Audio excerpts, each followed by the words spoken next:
کورنا راپاسي ناسونته د سپیو د خنزیر عمره مخکې نیولې دی ساقي جان باندې نومېږي قسم دې مخې وګوره د هغه د خنزیر او د هغه په مخ کې فرق نشته لعین انسان دی او رزیل انسان دی خبیث دی او دوس دی ګیا ګزره چې په انسانانو کې ګوري دا ساقي جان وګوره قسم دې خدای مخ مسه کړی دی دې مخ راواړه د بیزو غوندې د شادوګانو سې د خنزیرانو سې د اسخا مخې نیولې دی اوږد مخې دی بدرنګه ګیا ګزره ذلیله خبیثه رزیله او درنده بندرې ما وی که علما درنه قطع شو بیا به ته د څاروو سره بدکارۍ کوې محترم او دې نه کتل چې په یورپ کې یو افغانۍ ګیر شو ویره چې د چیلې سره یې بدکاري کړې ده بیا به ته سپی نه پرېږدې سپو سره به بدکاري کوې بیا چیلې به نه پرېږدې چیلو درندګانو تا نه به درنده ښي چې هغه بل درنده په بل نسل انسانه ته به په درندګانو سورېږي وجه څه ده علماو ته دې لاس واچو الله وي داسې به دې ذلیله کړم داسې به دې رسوا کړم چې د راروان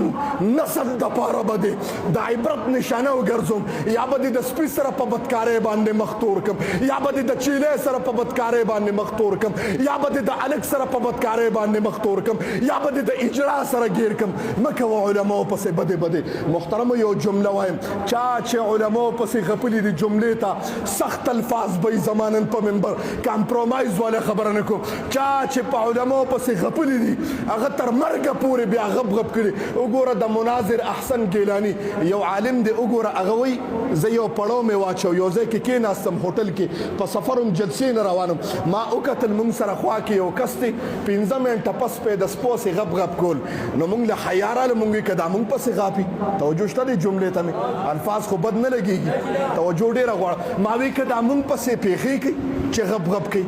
ما تاسو که د هوټل والا دا بیرنه دا ولې دې دا کار کوي ما ته وی حضرت دلته چې کله د پاکستان د تحریک د آزادۍ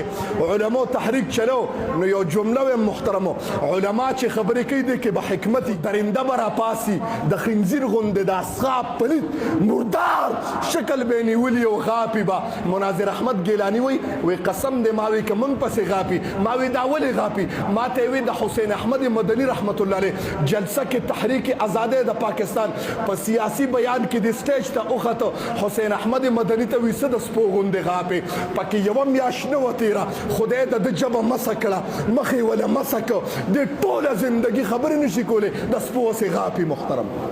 دا ولې علماء پسې خوله وازه کړه الله وی ته علماء پسې خوله وازې او یو بله جمله ویم ناشنا ویم نم د اورېدلې الله وی چې دنیا کې چاته د قهر په نظر باندې وګورم مؤمنانو تاسو ته وایم زما اواز به په میډیا روسیانو ته رسي زما اواز به په میډیا درندګانو ته رسي زما اواز به هغه افرادو ته رسي چې ټوله زندګي د هلکانو سره لواتتې کړي دي علماو پسې لګیا دي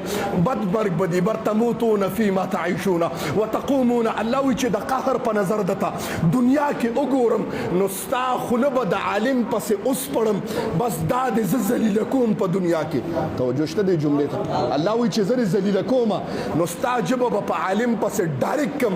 نو د ذلت اعلان به زه ستا په دنیا کې وکم مرګ به دې بدي محترمو مرګ به دې بدي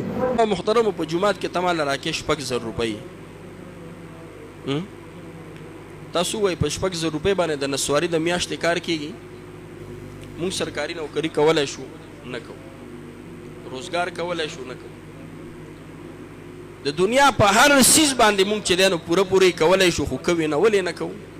تیاره مو خوښه ده زما محترمو په جومات کې تماله راکې 6,000 روپۍ تاسو وایي په 6,000 روپۍ باندې د نسواري د میاشتې کار کېږي زما او زما د بچو زما د پوره چې دی نو د کور سټه په 6,000 روپۍ وچلېږي زه خو دې ملګرو ته اکثر ویم چې خپل روزګار کوئ حلال کاروبار زما محترم ربیع رسول الله مبارک د صحابو فضیلت ذکر کړی رجال لا تلهیهم تجارة ولا بیع عن ذکر الله داسې خلک ته چې د هغې روزګار او د دنیا محنتونه د الله د ذکر نه منې کوي ها د هر یو څیز دپاره ټایم پکار دی رزق دکان نه ورکي دوکري نه ورکي رزق الله ورکي دا به مونږ خپل ایمان جوړو خو نه اسباب چونکې مونږ په دنیا کې نو دارالاسباب کې اسباب به اختیارو د هغې دپاره اوس که اسباب اختیار نه کړو زما محترمو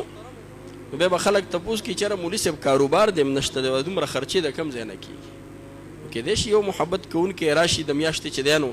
څوک څونه تنخواه اخلي او هغه ماله روزانه دومره راکوي نو نظام دی چلیږي به او د هغه په زړه کې ما ورته نه دي ویلي الله والا زړه کې اچولي دي لیکن زما محترمو ډېرې خبرې به بیا راځي مخې ته دې د وجې نه زما محترمو دې موقع نه مونږ او تاسو فایده واخلو علما کرام نور هم را روان دي زما خو دونه خبرو ته اراده نه وه